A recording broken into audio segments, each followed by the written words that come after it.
नहीं, देखिए, मुख्य उद्देश्य जिस तरीके से समाज समाज के साथ जो अत्याचार कर रही है जो गैर सनातनी सरकार, ये पहले SC/ST एक्ट लाकर इसने समाज समाज को परेशान किया, सामान्य वर्ग को, OBC वर्ग को परेशान किया। इसके बाद इसने विभिन्न तरीके से आप देखेंगे कि ब्राह्मण विरोध से लेकर सवर्ण विरोध पे काफ़ी काम किया। बाद में इसने UGC रेगुलेशन लेके आई जिसमें हमारे सामान्य वर्ग के बच्चों का भविष्य बर्बाद करने के लिए उनको सब घोषित अपराधी मान लिया। इसी तरीके से हमारे ब्राह्मण समाज के जो बटुक शिष्य उनको जो उनकी बच्चों की और वृद्ध सन्यासियों को चोटी खींच के घसीट कर पिटाई करी।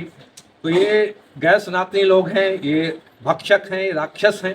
इनको सिर्फ अपने जो क्षणिक सुख, जो चुनाव में किसी तरीके से जीतने के लिए ये केंद्रित रहते हैं, ये दंगे करवाते। संवैधानिक व्यवस्था के अंतर्गत जो भी वर्ग रहते हैं, इसमें सामान्य वर्ग, पिछड़ा वर्ग, जो हमारे अल्पसंख्यक और SC/ST वर्ग, जो भी सनातनी देश की परंपरा और संविधान पर विश्वास रखता है, सभी वर्ग इसमें रहेंगे।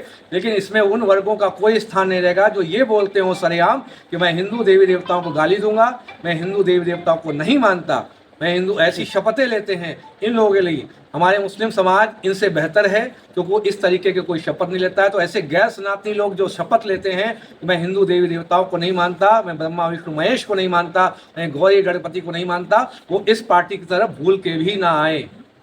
आपके अभी राष्ट्रीय पार्टी है और अभी हमारा एक्सपोजर जो है 14 स्टेट्स में है और हम लोग जल्दी ही उत्तर प्रदेश में, हमने बताया 2027 में जब भी चुनाव होंगे, हो सकता है 26 में हो जाए। जिस तरीके से अगला इंजन और पिछला इंजन दोनों लड़ रहे हैं, हो सकता है 2026 में चुनाव हो जाए।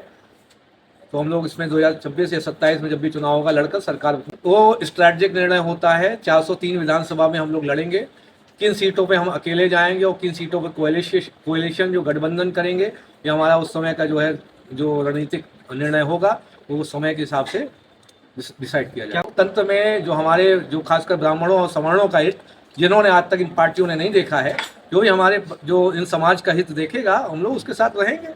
हमें उनके साथ रहने में कोई विरोध नहीं है। जो हमारे हितों को समझता है, हमारे हितों के हिसाब से काम करेगा और उसके साथ खड़े रहेंगे, वो हमारे साथ खड़े। राष्ट्रीय माता है, वो तो घोषित करना ये इसलिए नहीं घोषित करेंगे, ये लिप्त है, ये व्यापार में लिप्त हैं। इनके समय में बीफ का एक्सपोर्ट, आप सोचिए, भारत का अग्रणी देशों में बीफ एक्सपोर्ट में नाम आ रहा है।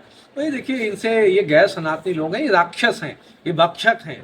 ये अपने जीतने के लिए इनके यहाँ जब बैठक होती है, कहते हैं हमें सत्ता में किसी भी कीमत पे आना है और वो पूरा देश, हम सनातन वर्ग वो कीमत चुका रहे हैं। तो कोर्ट ने, माननीय सुप्रीम कोर्ट ने काशीनाथ सुभाष महाजन वर्सेस 2018 जो वर्सेस स्टेट ऑफ महाराष्ट्र का 2018 का डिसीजन था, 3 दिशा निर्देश दिए थे, ये बोलते हुए कि ये भारत के लोगों का जो सामान्य वर्ग OBC उनके मूल अधिकारों का उल्लंघन करता है। जिसमें पहला दिशा निर्देश दिया था कि बिना जांच के SC/ST एक्ट में गिरफ्तारी FIR नहीं होगी। दूसरा, एंटीसिपेटरी बेल का प्रावधान था। और तीसरा, बिना शासकीय अनुमोदन के किसी सरकारी अधिकारी कर्मचारी पर कोई कार्रवाई नहीं होगी। लेकिन ये गैर सनातनी ये कहते हैं हम सुप्रीम कोर्ट के आदेशों का पालन करते हैं, सम्मान करते हैं। अरे इन्होंने धारा 18A लाकर एक अध्यादेश लाके माननीय सुप्रीम कोर्ट के दिशा निर्देशों को पलट दिया, निष्प्रभावी बना दिया। ये गैर सनातनी लोग हैं, निकम्मे लोग हैं, ये देशद्रोही लोग हैं, छद्म सनातनी लोग हैं। UGC की तरह SC/ST को भी आप, हमारा पूरा आंदोलन चल रहा है। SC/ST एक्ट भी इनको हटाना पड़ेगा। आज ही हमने बोला है कि विष्णु तिवारी सनातन एट्रोसिटी एक्ट, जो प्रिवेंशन उसका नाम ही दिया है विटिशा एक्ट। विटिशा एक्ट जो है, जिन जिन लोगों को 2027 तक ये प्रताड़ना झेलनी पड़ी है, उनको उनके जो माहवार अगर उनकी गिरफ्तारी या ट्रायल हुआ है, 20,000 रुपये प्रति माह के रूप में उनको भत्ता दिया जाएगा। इसके अलावा विष्णु तिवारी जो एट्रोसिटी से जो प्रभावित लोग हैं, वो एक्ट जो है इनका जो एट्रोसिटी एक्ट से जो प्रभावित लोग हैं, उसमें विष्णु तिवारी नाम से हम पेंशन भी करने जा रहे हैं। जितना उसको परेशानी हुई, जितने महीने तक वो बंद रहा, यदि वो 1 साल तक बंद रहा तो 24 मतलब डबल 24 महीने के लिए 21,000 रुपये प्रति माह पेंशन का हम लोग आह्वान उसी एक्ट में और गाइडलाइन में करेंगे। पूरा समाज, सनातन समाज खड़ा हुआ है। जो भी हमारे सनातन के लिए सोच रहा है वो सब हमारे साथ में है। गठबंधन क्या, वो सब लोग साथ में ही साथ में हैं। इस गैर सनातनी सरकार, छद्म सनातनी, हिंदू द्रोही, ब्राह्मण द्रोही जो सरकार है, इसको हम लोग जड़ से उखाड़ के फेंकेंगे। अभी इनको निकालना है, यानी देश से बाहर फेंकना है।